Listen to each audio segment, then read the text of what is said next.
मैं तुम्हें चाहता हूँ नीतू, आज भी उतना ही प्यार करता हूँ जितना पहले करता था। ये सुनकर निकिता ने गुस्से से उसके मुंह पर थप्पड़ मार दिया। शुक्र है वो इस समय ऐसी जगह पर खड़े थे जो लगभग सुनसान थी और अंधेरा भी हो चुका था। काव्या के होते हुए ये बात कहते हुए तुम्हें शर्म नहीं आई? उसे इसके बारे में पता चलेगा तो उस पर क्या गुजरेगी, कभी सोचा है? तुम कभी किसी के सगे नहीं हो सकते। पहले मुझे धोखा दिया और अब उसे धोखा दे रहे हो। निकिता, तुम्हें खोने के बाद मुझे अकल आ गई है कि मैं कितना गलत था। मैंने तुम्हें छोड़कर बहुत बड़ी गलती की, मुझे माफ़ कर दो। मैंने तुम्हें माफ़ कर दिया है विहान। अब मेरा पीछा छोड़ दो। तुम अपनी ज़िंदगी में खुश रहो और मुझे अपनी ज़िंदगी में खुश रहने दो। यही तो मेरी समस्या है कि मैं तुम्हें भूल ही तो नहीं पा रहा हूँ। मैं जानता हूँ तुम अब भी मुझसे प्यार करती हो। बेफिजूल की गलतफहमी में पागल मत बनो और ये प्यार का राग अलापना बंद करो। तुम्हारे लिए मैं कभी कार्तिक को धोखा नहीं दूंगी। वैसे तुम चाहते क्या हो? मेरे साथ एक्स्ट्रा मैरिटल अफेयर करना, रोज़ झूठ बोलकर बाहर मिलना, मुझे होटल में ले जाकर मेरे साथ सोना, घरवाली और बाहर वाली दोनों के मज़े लूटना चाहते हो? बकवास बंद करो निकिता, मैं कभी ऐसा सोच भी नहीं सकता। हम दोनों तलाक लेकर भी अपनी नई ज़िंदगी की शुरुआत कर सकते हैं।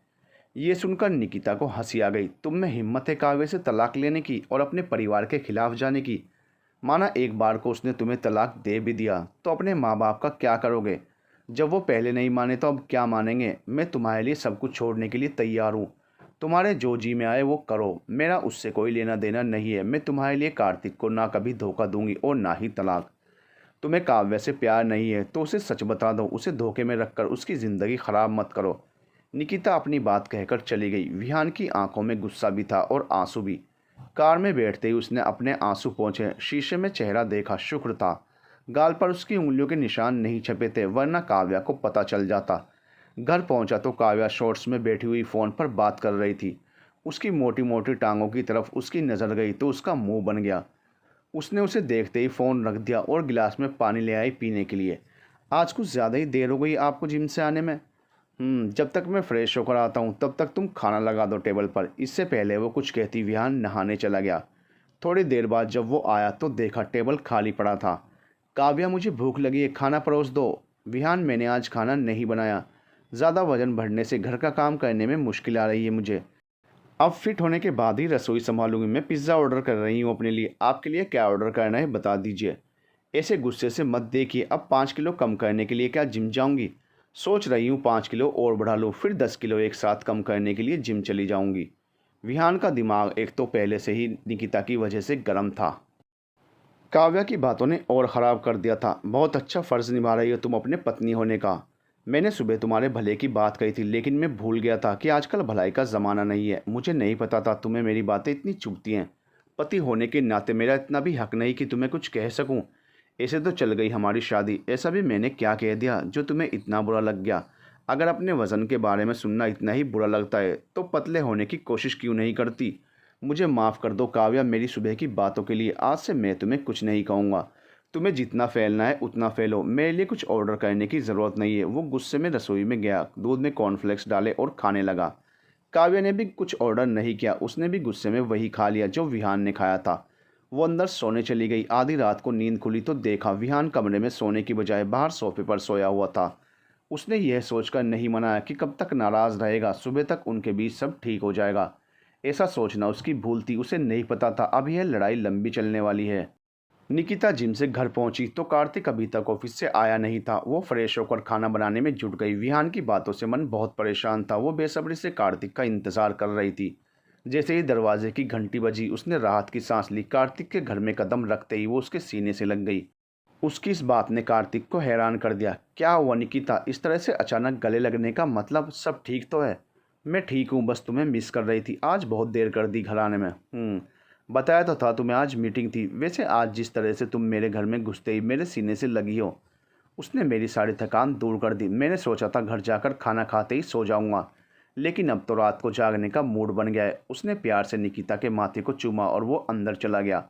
विहान नाम के तूफान से उसे कार्तिक ही बचा सकता था। वो भावनाओं में बहकर अपनी शादी नहीं खराब करना चाहती थी, वो भी उस इंसान के लिए जिसने उसे कभी धोखा दिया था। वो विहान के साय से भी दूर रहना चाहती थी। कहीं ना कहीं उसे उससे ज़्यादा अपने आप से डर लगने लगा था।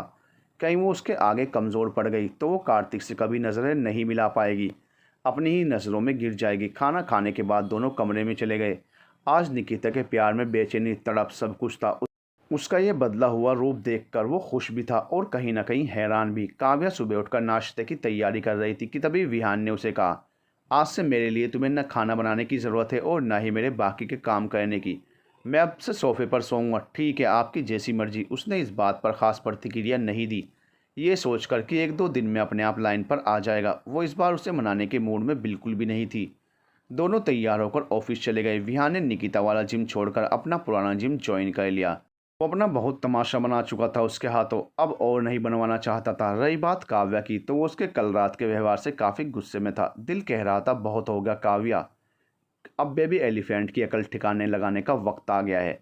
काव्या खुशफहमी में थी कि 2-3 दिन में उसका पति खुद ब खुद लाइन पर आ जाएगा। पेट की भूख तो बाहर खाना खाकर शांत कर लेगा, लेकिन बाकी ज़रूरतों का क्या, अपने आप उसके पीछे काव्या काव्या करता आएगा। पर ऐसा कुछ नहीं हुआ। एक ही घर में दो लोग अपने लिए अलग अलग खाना बनाकर खा रहे थे। वो सिर्फ अपना सामान लेने कमरे में आता था। उसने काव्या को छूना तो दूर की बात है, उसकी तरफ देखना तक बंद कर दिया था। उसकी बेरुखी अब काव्या को खलने लगी थी। दिल कह रहा था, ऐसे ही चलता रहा तो कहीं उसकी शादीशुदा ज़िंदगी खतरे में न पड़ जाए। शाम को विहान घर आया तो काव्या पहले से मौजूद थी। वो उसके लिए प्रोटीन शेक बनाने लगी, तो उसने काव्या को मना कर दिया। काव्या, मेरे लिए तुम्हें इतना कष्ट करने की ज़रूरत नहीं है, मैं अपने काम खुद कर लूँगा। तुम्हें शिकायत थी ना मुझसे कि मैं घर के कामों में तुम्हारी मदद नहीं करता। गृहस्थी का सारा बोझ तुम अकेले संभाल रही हो। लो, मैंने वो शिकायत ही ख़त्म कर दी। जो तुमने अब तक मेरे लिए किया, उसके लिए मैं ज़िंदगी भर तुम्हारा एहसानमंद रहूँगा। बस अब और एहसान नहीं चाहिए। ये सुनकर काव्या हैरान हो गई। उसे समझ नहीं आ रहा था उसने ऐसा भी क्या कर दिया जो विहान उससे ऐसा बर्ताव कर रहा है। आप मुझसे ऐसे क्यों बातें कर रहे हैं विहान? आप जब देखो मेरे वज़न को लेकर ताने सुनाते रहते हैं। एक दिन मैंने जवाब क्या दे दिया, आपको इतना बुरा लग गया? आपने कभी सोचा है जब आप मेरे वज़न पर कमेंट करते हैं तो मुझे कितना बुरा लगता होगा? काव्या, तुम कितनी स्वार्थी हो, हर समय तुम्हें अपनी भावनाओं की पड़ी रहती है। कभी ये क्यों नहीं सोचती कि तुम्हारा मेरी बातों को हर बार सिरे से खारिज कर देना मुझे कितना बुरा लगता होगा? मैं तुम्हारा पति हूँ, मुझे हक है तुम्हें तुम्हारी गलत खाने पीने की आदतों के लिए टोकना। वज़न बढ़ाना जितना आसान है ना, कम करना उतना ही मुश्किल। कल को शुगर की बीमारी हो गई तो रोगी बैठकर। मैं तुम्हें समझा समझा कर थक चुका हूँ। तुम्हें मेरी बातें इतनी चुभती हैं तो अब मैं आगे से कुछ नहीं कहूँगा। मेरी कोई कीमत नहीं है तुम्हारी नज़रों में। अगर तुम्हें मुझसे प्यार होता तो मेरी बातों को अहमियत देती। मेरे घर के काम न करने से तुम्हें प्रॉब्लम है, जबकि मुझसे जितना होता है मैं उतनी मदद करता हूँ।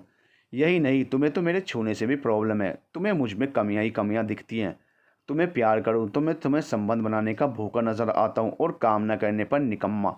मैं अच्छा पति नहीं हूँ काव्या। जैसा पति तुम्हें चाहिए था वैसा तो बिल्कुल भी नहीं हूँ। तुम मेरे साथ नहीं निभा सकती हो तो तुम मुझे छोड़कर जा सकती हो।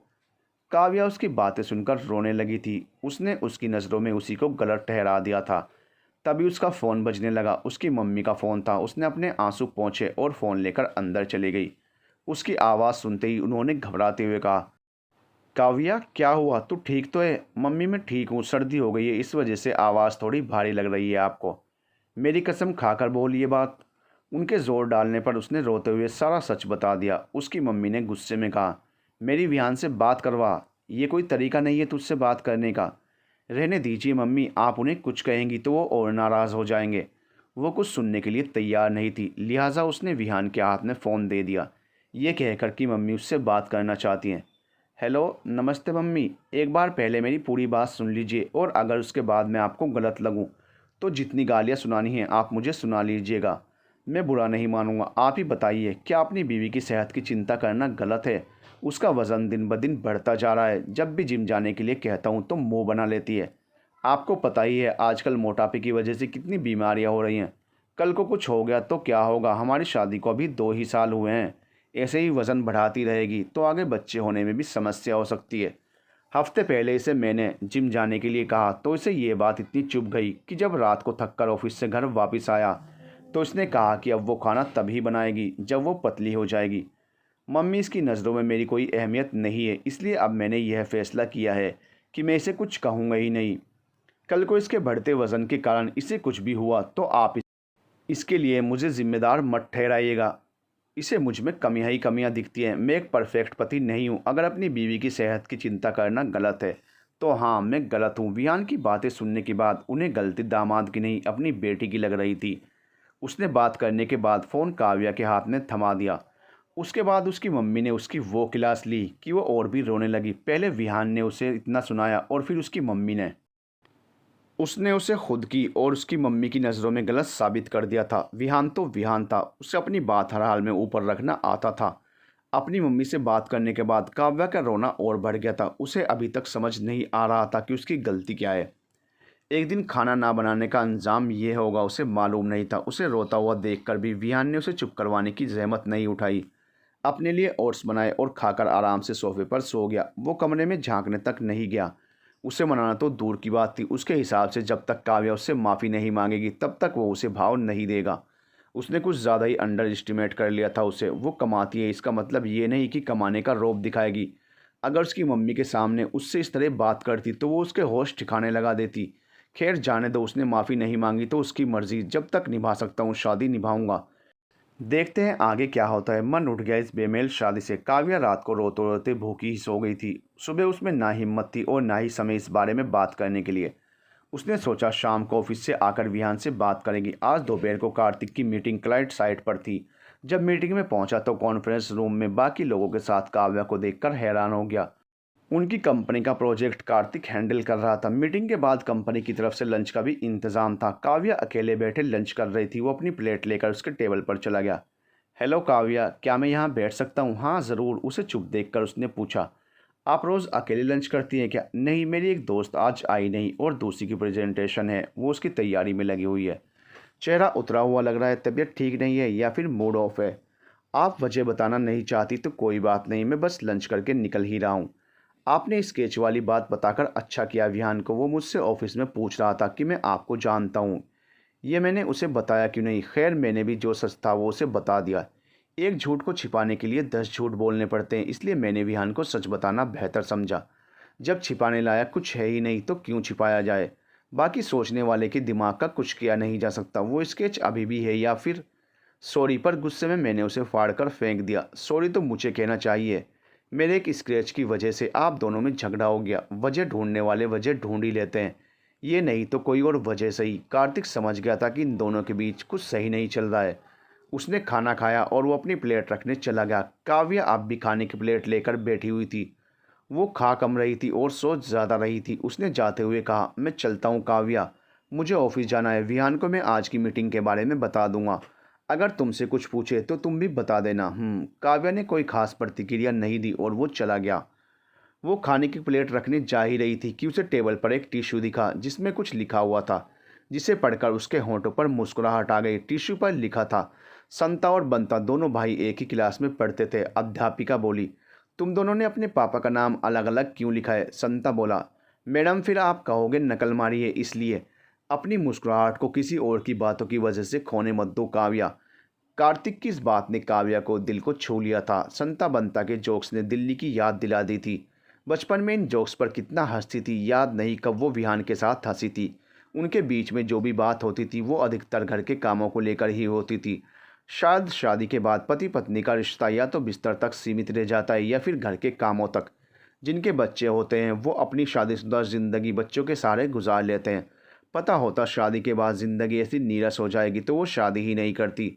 उसे रोमांस चाहिए था, शादी में जो मिसिंग था। ऑफिस में कार्तिक की विहान से मुलाकात टी ब्रेक पर हुई। और मीटिंग कैसी रही कार्तिक? कहाँ थी? मीटिंग बढ़िया रही, काव्या की कंपनी में थी। मीटिंग में वो भी शामिल थी। यह सुनकर वो थोड़ा चौंक गया। मैं मीटिंग के बाद उसे हेलो कहने के लिए गया था लेकिन उसने कुछ खास बात नहीं की। चेहरा उतरा हुआ लग रहा था। तबीयत खराब है क्या उसकी? हाँ, थोड़ी सर्दी हो रखी है। ओह, कार्तिक समझ गया था विहान और काव्या के बीच झगड़ा हुआ है, क्योंकि उसे देखने से लग नहीं रहा था कि उसे सर्दी हुई है। वो दिमागी तौर पर परेशान लग रही थी। उसका इस बारे में ज़्यादा बात करना ठीक नहीं था। चाय पीकर वो अपनी सीट पर चला गया। उसके जाने के बाद विहान ने मन ही मन कहा, खुद की बीवी इतनी परेशान है, वो दिखता नहीं है। मेरी बीवी की परेशानी खूब दिख रही है इसे। शाम को उसके घर पहुंचने के बाद काव्या घर आई। खुद आराम से सोफे पर बैठकर कॉफ़ी पी रहा था। उससे ये नहीं हुआ कि वो ऑफिस से थकी हुई आई है, उसे भी एक कप कॉफ़ी पूछ ले। वो दिन भूल गया जब वो ऑफिस से आते ही इसे कभी कॉफ़ी तो कभी प्रोटीन शेक बना कर देती थी। काव्या काफ़ी आहत थी विहान के बर्ताव से। मम्मी ने आज फिर फ़ोन करके पूछा था कि उसने उसे मनाया कि नहीं। उनके मुताबिक शादी को संभालने के लिए झुकने में कोई बुराई नहीं। एक पति की अपनी पत्नी से कुछ उम्मीदें होती हैं और पत्नी का फ़र्ज़ है वो उन उम्मीदों पर खरी उतरे। वो खाने पीने के लिए टोकता है या जिम जाने के लिए कहता है तो सिर्फ इसीलिए कि उसे उसकी फिक्र है। काव्या का सिर्फ एक ही सवाल था, ये फिक्र सिर्फ बातों में ही क्यों दिखती है, एक्शंस में क्यों नहीं। इतनी ही फिक्र होती तो कल रात उसके रोने पर उसे मनाता, उससे बात करता। खैर, इन सब बातों की वजह से शादी को तोड़ा तो नहीं जा सकता था। उस रात को मम्मी के कहे अनुसार वो उसे मनाने चली गई। विहान, मुझे आपसे बात करनी है। हाँ कहो, मैं सुन रहा हूँ। पूरी ज़िंदगी एक दूसरे से नाराज़ होकर तो नहीं बिताई जा सकती। मुझे मेरा विहान वापस चाहिए। नाराज़गी छोड़िए और चलिए अंदर चलकर सो जाइए। आपके बिना मुझे नींद नहीं आती। ये बात एक हफ्ते बाद याद आ रही है तुम्हें?